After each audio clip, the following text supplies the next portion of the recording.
After this moment, what happened? Was Chris Watts lying in bed upstairs? That was his version of events. His version of events was that he actually had sex with Shanann early that morning. But based on our thorough knowledge now of the phone data review, do you think that that is likely? Do you think that Watts was sleeping in the bed? And if he wasn't upstairs sleeping in the bed, where was he? And what happened next? I got nightmares in my head, I fear thoughts build up until I can't. My mind fills up into a creature, and it haunts me somewhere much deeper. I got nightmares in my head, I fear. Hello and welcome to True Crime Rocket Science, the most authentic voice in true crime. Whatever we say about Chris Watts' version of events, or what he did under the cover of night and on the morning of August 13th, the fact is, by the end of that first day, everyone gave him the benefit of the doubt. In spite of everything, the cops, her parents, her friends, his parents, and even Nickole Kissinger believed that Shanann may have taken the kids somewhere to cool off, or as he put it, decompressing. What this was an unrealistic belief that Shanann would simply re-emerge again on Tuesday. People in the Suzanne Morphew case seem to have the same idea, and all would be resolved. Remember, this started as a missing persons case. Now, if that seems weird and unlikely now, this idea that she would just walk in the door again, remember the alternative at the time just seemed crazy. Could something truly awful really have happened, not just to Shanann, but to both kids as well? Well, if that was the case, where were they? Where are they?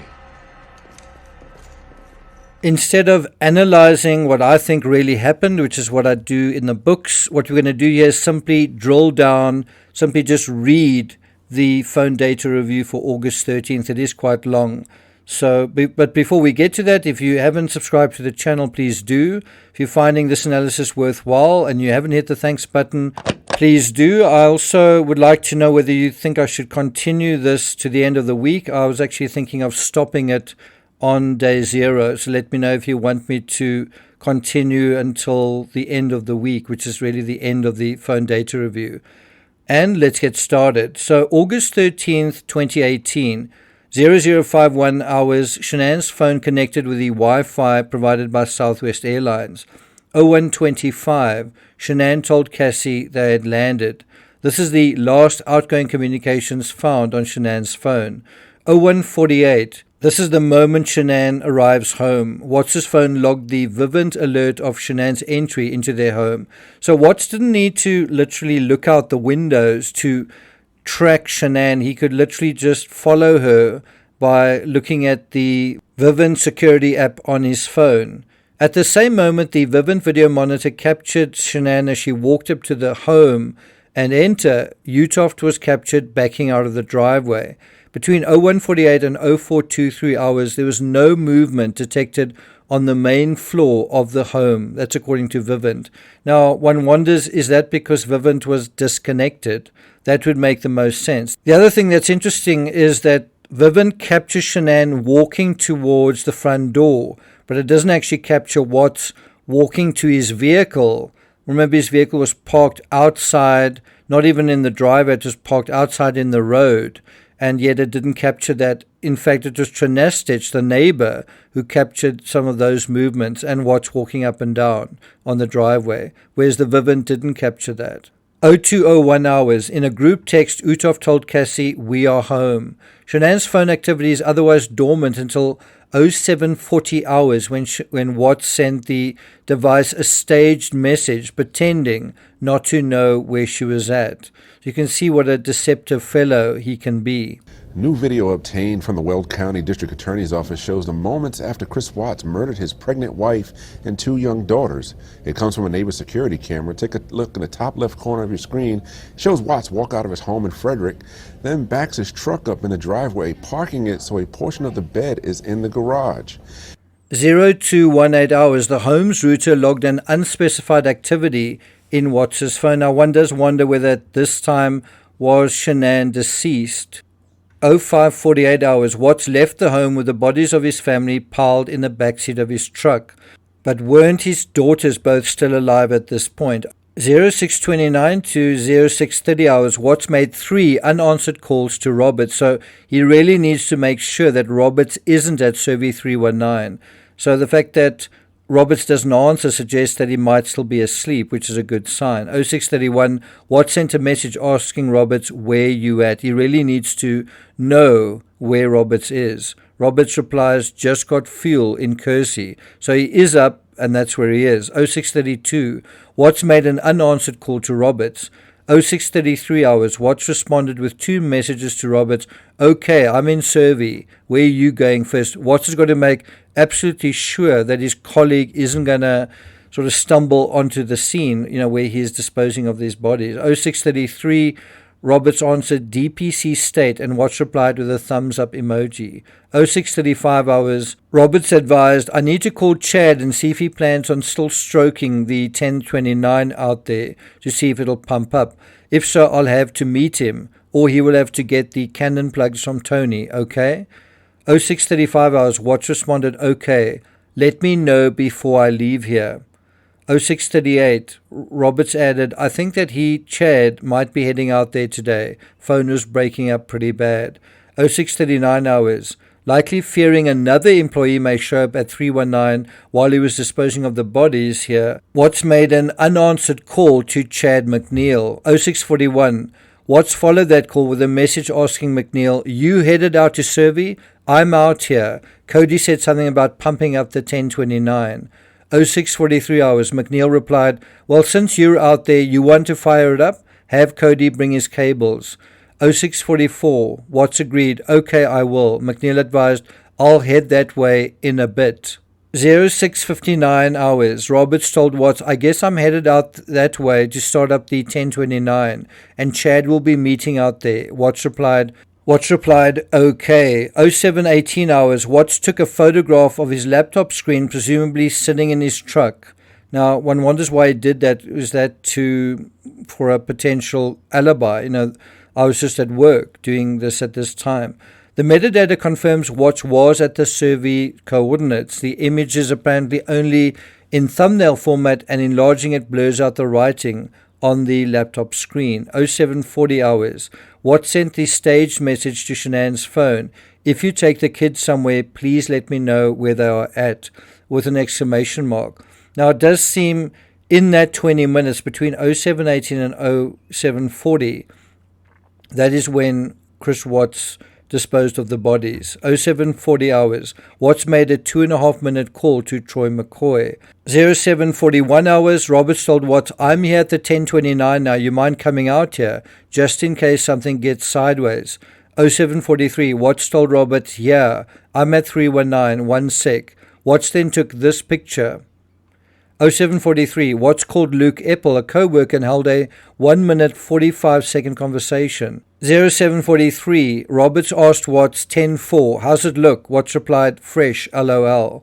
07:43, McNeil called Watts and held a 2-minute conversation. 7:51 hours, Roberts asked, is it a lot? Watts responded by sending the image he took minutes earlier. 07:55 hours, Roberts asked, want me to bring some Gator? We can try and pressure test the line too if you want. So him saying, want me to bring Gator means, do you want me to come there to 319? Watts replied, I got it handled, thanks though. Now remember, what's going on here is Watts has just buried Shanann, and the sheet is actually something that he's lost track of. He's had very little sleep, maybe 1, maybe 2 hours sleep. And so he's not really thinking very clearly. Anyway, that sheet is blown away and he's lost track of it. It would actually prove to be very easily visible, certainly if you had a drone flying above, which they did bring in. 08:25 hours, Watts made a staged 23-second call to Shanann's phone. 06:26 hours, Watts searched the internet for the Primrose School of Erie at Vista Ridge. Seconds later, he called the school and held a 1-minute conversation. During this call, Watts told staff that his daughters would not be attending school there any longer. Now, what this shows his guilty knowledge is that he knew that his daughters were no longer around. And if you're thinking, why did Chris Watts kill his daughters as well? It was because of, to some extent, the financial peril that he felt that he was under. 0905 hours. Shanann's phone had an appointment reminder scheduled for this time, her medical appointment. Now, I don't think Chris Watts knew about this, and if he'd thought about what he was doing in any more detail, this should have been something that would have bothered him. Seconds later, Watts called Ann Meadows, the realtor, and held a 3-minute, 40-second conversation. So now he really wants Ann Meadows to sell the house, and obviously he's going to get the money for that, and that money is going to finance his fairy tale, essentially, with Kissinger. I do think that what's expected to happen that day was that Shanann would simply disappear, and by the end of that day he could return home, get something to eat, and then go to Kissinger and spend the night there. That's what expected. But then something else happened. Anyone know what that is? 10:06. Centuria Health Physician Group Women's Health in Erie called Shanann's phone and left a message. 10:10 hours. During a respite following the murder of his family and disposing of their bodies at a desolate well site, Watts searched Google, of all things, for the lyrics to Battery by Metallica. I couldn't help noticing when Richard Allen was interviewed, he was wearing an AC/DC shirt. It shows quite timid men in both of these cases listening to pretty hardcore music. I find that kind of quite interesting. And this is the lyrics he was looking for. Lashing out the action, returning the reaction. Weak are ripped and torn away. Think about those words. Weak are ripped and torn away. Hypnotizing power, certainly from Kissinger. Crushing all that cower. Battery is here to stay. Smashing through the boundaries. Lunacy has found me. Definitely. Cannot stop the battery. Pounding out aggression turns into obsession. Cannot kill the battery. So this is a song that's really resonating with him, and he's listening to it, getting a sense of confidence, getting a sense of perhaps even happiness about the horror that he's just inflicted on his family. And then look at these words. Cannot kill the family. Battery is found in me. Crushing all deceivers, mashing non-believers, never end potency, hungry violent seeker, feeding off the weaker, breeding on insanity, smashing through the boundaries, lunacy has found me, cannot stop the battery, pounding out aggression, turns into obsession, cannot kill the battery, cannot kill the family, batteries found in me, battery, battery. If you think about it, I think to some extent in power generation, certainly in terms of the energy that the fossil fuel industry provides, they often refer to these energy installations as batteries, don't they? So it's just interesting what he's listening to. And maybe his colleagues are listening to the same kind of music. Circle of destruction, hammer comes crushing. Powerhouse of energy, whipping up a fury, dominating flurry. We create the battery.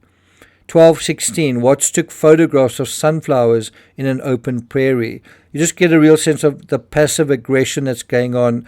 At one point, he does something really aggressive and violent and horrible. The next thing, he's taking photos of flowers. 12:17. Watts's phone received an alert from his Vivint panel, and here his heart must start sinking. Here he must be really getting a pang in the pit of his stomach, because if he'd thought about certain possibilities, he hadn't considered this. 12:18. In response, Watts called Nickole Utoft. He sees her on the Vivint panel, and he calls her and he makes a minute conversation. And part of his call to her is to say, please don't call the police, right? Which is exactly what she does a little bit later. 12:21. Watts tells Josh, I just talked to Nikki. Shanann went to a friend's house with the kids today. That is his story. That's his cover story. Shanann went to a friend's house with the kids today. Well, which friends do her friends just not know about? I haven't heard from her since. I will keep you posted, though. Josh replied that the girls were worried. Watts responded, I know. I just saw Nikki on the doorbell camera. Now, what is also interesting here is you can see how a male is doing sort of intervention for Nikki. You've got Cassie's husband calling in order to sort of intercede on Cassie's behalf. And I think that was going on a lot when, over the weekend, for example. 12:27, Watts called Utoft and held a 2.5-minute conversation, basically begging her, just please don't call the police. 12:27 hours, Ann Meadows told Watts, hi, I'm working on your market analysis. Would you like to bring my listing coordinator with me when I bring it in? Did you finish the basement? Any other upgrades? These messages were also found in Shanann's phone, likely sent as a group text. 12:31 hours, Eddie asked Watts if Shanann was okay. Remember, the person probably the most clued up with what was going on right then was Eddie. And so she told him, everyone is worried. It's not like her to not respond, and we haven't heard back from her all day. 12:41, Watts called Utoft and held a 40-second conversation. Part of that conversation is that he actually told Nickole that they were in the process of separating. You're going to hear her saying this to the officer, and that's the first time that any of the friends were aware of this. Shanann had never said, we're separating. So this is like a big news flash from Chris Watts. We are separating. County Communications, this is Stacey. Hi, Stacey. My name's Nickole, and I'm calling because I'm concerned about a friend of mine. I dropped her off at her house at 2 in the morning last night because we were out of town together, and we were on the way back from the airport, and she was having issues, and she's pregnant, and I haven't been able to get a hold of her this morning, and I've gone to her house, and her car's there, and stuff like that, but she won't answer the door, she won't answer phone calls, she won't answer text messages, and I'm just really, really concerned, and she had a doctor's appointment this morning, and she didn't go to it, and I don't know what to do. I've called him and talked to him, and he said that she went on a play date with her other two daughters, but, if she went on a play date, they're both in car seats. Why would she not take her car? Perfectly understandable. Do you happen to know her address, Nickole? I'm actually standing outside her house. It's 2825 Saratoga Trail in Frederick. And then I said, Chris, can you just come home and check to make sure she's okay? Because the shoes she wears every single day are right inside her door. And he was like, yeah, I'll be there in 30 minutes. Well, that was 45 minutes ago. And I called him and asked him again, can you please come home? And he's like, I'm 45 minutes out. Okay. Nickole, I'll go ahead and put a call in. I just need you, if you could please repeat her address to make sure I have it entered correctly. 2825 Saratoga. It's SARTOGATR. Okay. Thank I think stands for trail. Thank you. And can I get a phone number that you're calling me from? Area code first. 970. Thank you. Okay, Nickole, tell me exactly what happened. So we were out of town for work, and we flew in last night. Our flight got delayed, and I dropped her off at her house at 2 in the morning. She's 15 weeks pregnant, and she wasn't feeling well over the weekend, and she was very, distraught and out of the sorts because her and her husband are having issues. So I was concerned because she wasn't, eating or drinking and stuff like that. So then this morning, I was like, let me know if you need me to take you to your doctor's appointment because you're not feeling well. And I have called and texted. I've come to her house. She's not answering the door. She's not responding to text messages, phone calls. I've had other friends reach out to her. None of us can get her to respond to us. They have two little girls that are 3 and 4. I mean, there's no movement in the house whatsoever. And he states that she didn't take them to daycare and was going to go on a play date, but they're both in car seats and her car is here. What's her name? It's in the garage. And I'm like, well, huh? What's her name? Shanann Watts. When was the last time that you heard from her? When I dropped her off at her house, I watched her, made sure she got in the house. That was at 2 a.m. It was actually 1:55. I literally lived 5-10 minutes from her. Okay.